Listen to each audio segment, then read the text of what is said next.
경제를 잘 알지 못하는 사람을 위한 당장 내 돈이 되는 지식, 머니클래스. 오늘의 키워드 먼저 보시죠.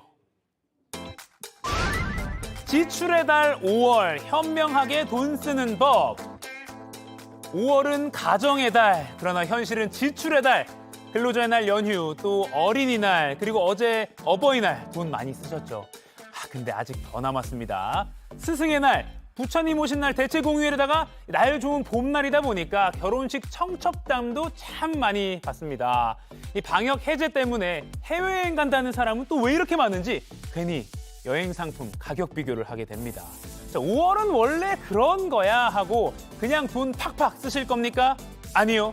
여기 줄일 수 있다고 일침을 가해 주실 분 모셨습니다. 빨리 만나보죠.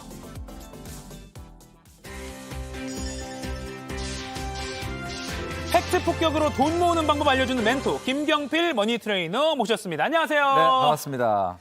5월은 사실 뭐 달력만 봐도 네. 기념할 것들이 많으니까 그렇죠. 원래 좀 돈 많이 써야 되는 거 아닙니까? 네, 그렇죠. 이제 우리가 보통 5월을 시쳇말로 지름신을 조심해야 된다. 기름신. 네, 뭐 이런 이야기가 있을 정도인데 네네. 뭐 좀 전에 말씀해 주셨던 것처럼 여러 가지 행사들이 많아요. 근데 우리가 우리 자신한테 한번 물어보고 싶은 게 뭐냐면 네네. 정말 우리는 한 달 벌어 한 달 사는 한 달 살인가?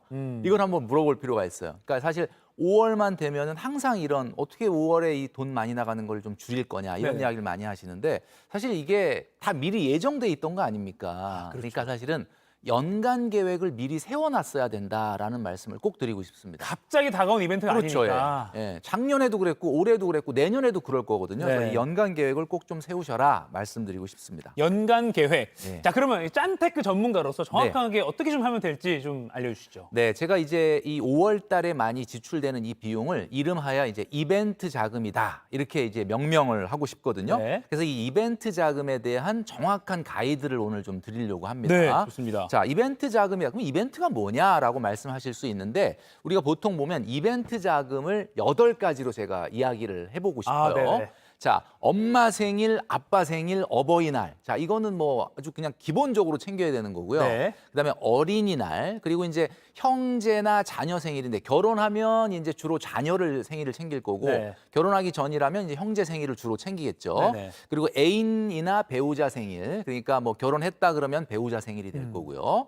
그다음에 이제 베프 생일이 또 있습니다. 가장 친한 친구들. 그다음에 연간 기념일, 뭐 연애를 하시는 분들은 뭐 1주년, 2주년 뭐 이런 것도 챙기시기도 네, 하고 네. 결혼하신 분들도 결혼 기념일 기념일 같은 걸 챙기죠. 챙기니까 자, 이 8가지만을 저는 이벤트다.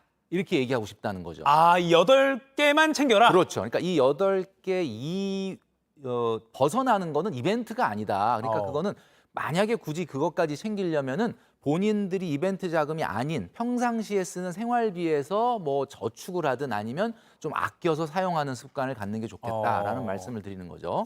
그러면 이제 이럴 때 사실 선물을 많이 주고받잖아요. 그렇죠. 선물 어떻게 해라? 이것부터 좀 조언을 좀 해주시죠. 사실은 이제 선물을 우리가 이야기할 때 네네. 우리는 이제 뭐 부모님들한테 어버이날이나 이럴 때 현금 선물하는 분들이 굉장히 네, 요새 많거든요. 또 선호하시기도 하고. 굉장히 선호하시기도 하고. 그런데 사실 외국인들에게 물어보면 좀 약간 의아해하거든요.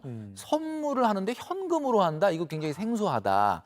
그러니까 흔히 얘기하는 가장 좋은 선물이라는 것은 우리가 갑자기 준비하지 않다가 닥쳐서 하게 되면 비용이 많이 나가요. 네. 그리고 그걸 현금으로 하게 된다면 더 많이 나갈 가능성이 있거든요. 그래서 가장 좋은 선물은 아무래도 평상시에 그 선물 받는 대상자와 나눴던 대화, 뭐 카톡이라든지 또 그다음에 그동안에 나눴던 대화들을 잘 살펴보면 네. 최근에 무엇이 관심이 있는지 어떤 취향인지 오. 무엇이 필요한지를 알 수 있거든요. 그래서 스토리텔링이 되는 그런 선물을 해야만 뭔가 비용도 줄이고 그 가격에 비해서 가치가 좀 큰 선물을 할 수 있다. 그래서 현금을 무조건 하는 것은 좀 지양해야 되지 않을까라는 생각을 합니다. 예를 들어 친구가 뭐 재테크에 고민이 많았던 친구였어요. 최근에. 그러면 내가 재테크 책을 좀 준비했어. 그렇죠. 이렇게. 그러면 책이 어떻게 보면 그냥 책 주면 책 한 권이야 할 수 있는데 내가 평상시에 얘기했던 내용을 귀담아 들었다가 너를 위해 선물한다 하면서 손편지를 앞에다 좀 써주면 훨씬 더 손편지까지. 가치가 있어지는 거죠. 김경필 머니트레이님의 책이야 읽어보고 그렇죠. 정신 차려. 네. 이렇게까지 알겠습니다. 자, 그럼 이벤트 같은 거에 네. 비용도 많이 든단 말이에요. 그럼 네네. 어떻게 조금 비용을 정해놔야 될지 애매할 때가 많아요. 네. 이것도 좀 딱 정해주시죠. 나에게 딱 맞는 이벤트 자금의 규모를 제가 말씀드리려고 하는데 물론 네네. 상황에 따라서 개인에 따라서 많이 다르긴 하겠지만 기본적으로 자기 이 월 평균 소득의 20% 정도가 가장 적당하다라고 말씀드리고 싶어요. 월 평균 소득의 20%를 그러니까 1년 전체 이벤트에 쓰는 그렇죠. 거죠? 그러니까 예를 들면 월급 300만 원인 사람인 경우는 60만 원이 되는 겁니다. 자, 60만 원만 이벤트 자금으로 사용해라. 그러면 아까 말씀드렸던 그 8가지를 이 60만 원에서 해결하려고 그러면 한 7만 원, 8만 원 요 네. 정도 선에서 해결해야 된다. 야, 이건 너무 현실성이 없는 얘기 아니냐라고 이야기하시는 분들이 있는데 이벤트 자금이라고 하는 것을 만약에 내가 더 써야 되겠다라고 하면 네. 다른 비용들을 줄여야 돼요. 아, 그러니까 우리가 항상 예산을 얘기할 때는 뭐 무한정 주어지는 게 아니거든요. 네네. 그래서 이벤트 자금은 딱 이 8가지의 아까 말씀드렸던 월 평균 소득.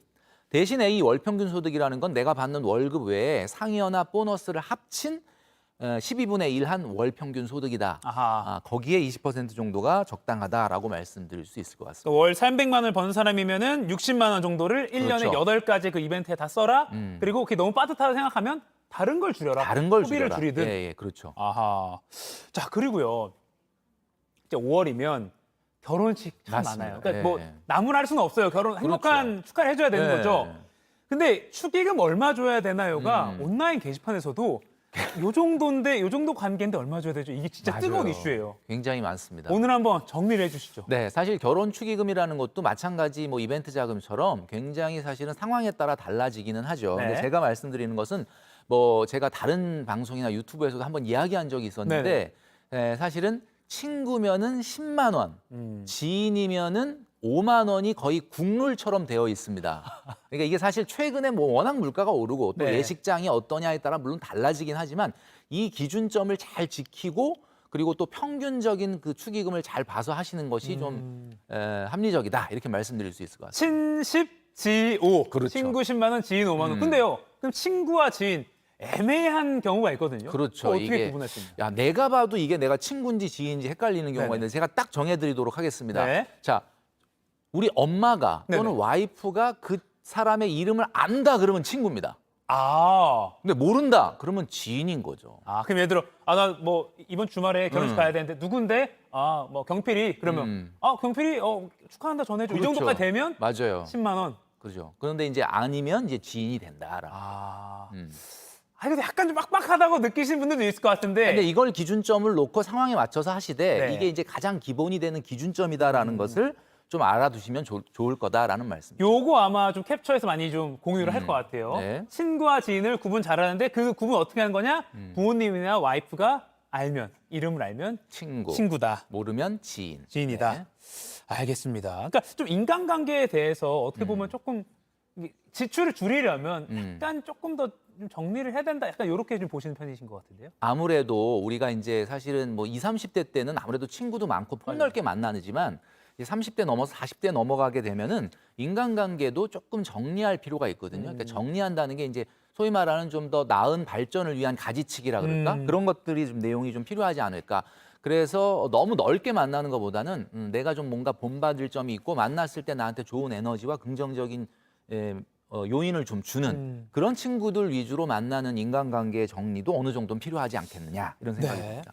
자, 그리고 이제 5월 패키지 여행 그 예약이요. 지난해 5월 대비 많게는 뭐 3,000% 가까이 늘었다라는 네. 그런 뉴스도 봤는데 사실 여행 큰 돈 드는데 이제 뭐 코로나 이제 끝나고 해방감 때문에 막 또 나도 한번 가볼까 예약하게 되거든요. 네. 이 여행 경비는 좀 어느 정도 좀 책정을 해놓으면 될까요? 우리가 이제 가장 최근에 많이 듣는 말 중에 보복 소비라는 말을 많이 듣죠. 이 보복 소비라는 말이 원래 펜트업이라 그래서 원래는 전염병이라든지 또는 전쟁 때문에 소득은 있었으나 소비되지 못한 돈을 나중에 한꺼번에 소비하는 것을 우리가 펜트업이라고 하는 건데 안 썼던 돈을. 그렇죠. 안 썼던 네. 돈을. 근데 사실 우리가 코로나를 지나는 2021년도에 아시겠지만 우리나라 경제 성장률이 4.1%로 높았어요. 네. 그때는 소비가 나쁘지 않았고 기업들의 투자가 있었는데 한마디로 말해서 안 쓴 돈은 없습니다. 그때 힘들었지만 쓸 돈은 다 썼거든요. 갑자기 왜 보복 소비 하는지 잘 모르겠는데 대표적인 이 보복 소비의 대상 중에 하나가 이 여행 경비예요. 맞아요. 최근에 코로나가 끝나다 보니까 제가 봤을 때는 이 300만 원 정도다라고 한다면 이 계절적인 지출, 그러니까 여행 경비나 이벤트나 명절이나 이런 것들을 다 포함해가지고 네. 월 평균 소득의 100%에서 150%, 그러니까 1배에서 1.5배를 넘지 않는 것이 적당하다 이렇게 말씀드릴 수 있을 것 같습니다. 아하. 그러니까 300만 원 버는 사람이 한 300만 원 정도.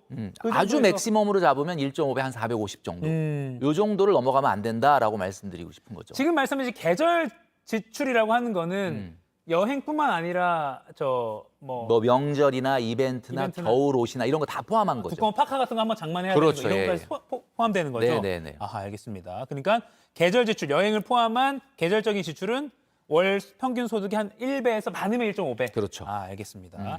자, 마지막으로요. 그럼 그 여행 경비는 좀 어떻게 모으면 좋을지 좀 조언해 주시죠. 네, 우리가 보통 여행 경비다라고 하면 큰 목돈이 들어가니까 사실은 먼저 카드로 긁고 그 다음에 나중에 뭐 미래에 나한테 맡기는 거죠. 미래에 나한테 맡기는 말씀하신 대로 그런 방법이 있는데 사실 이렇게 되면은 사실은 생각보다 돈을 많이 지출하게 되거든요. 그래서 가장 좋은 방법은 아까 말씀드렸던 것처럼 지금 보여드리는 것처럼 네. 이 안에 계절 지출 안에 50%는 여행, 그 다음에 예를 들면 10%는 명절, 그 다음에 20%는 이벤트 이런 방식으로 나눠서 이제 적립을 해야 되는데 예를 네. 들면 여행이다. 그럼 여행 경비가 만약에 300만 원이다. 네. 내가 예산을 잡은 것이 그러면 한 달에 25만 원씩 자동이체로 이 계절 지출 통장에 붙여야 되는 거예요. 만약에 그렇게 한 비용보다도 더 많은 여행을 가려면 내가 네. 평상시의 생활비에서 뭐 여행 적금을 든다든지 절약을 해서 가야지 무조건 갔다 오고 나서 하면 안 된다. 그래서 말씀드린 대로 450만 원의 계절 지출을 사용하려면 12개월로 나누면 한 달에 37만 5천 원을 자동이체로 강제적으로 적립을 해라. 그래서 우리가 그냥 닥치는 대로 소비를 하게 되면 아무래도 돈을 많이 사용을 하게 되거든요. 네. 그래서 이런 계절 지출은 우리가 미리 예정을 할 수 있는 거 아니겠습니까? 네네. 그러니까 연간 계획을 잡아서 이런 방식으로 좀 하면 좋겠다라는 말씀을 꼭 드립니다. 그리고 여행 가서 돈 더 쓰고 싶으면 겨울옷 사지 마라까지 그렇죠. 정리하면 되겠네요. 네. 알겠습니다. 지금까지 머니클래스 김경필 머니 트레이너로부터 정신 개조 한번 받았습니다. 고맙습니다. 네, 감사합니다.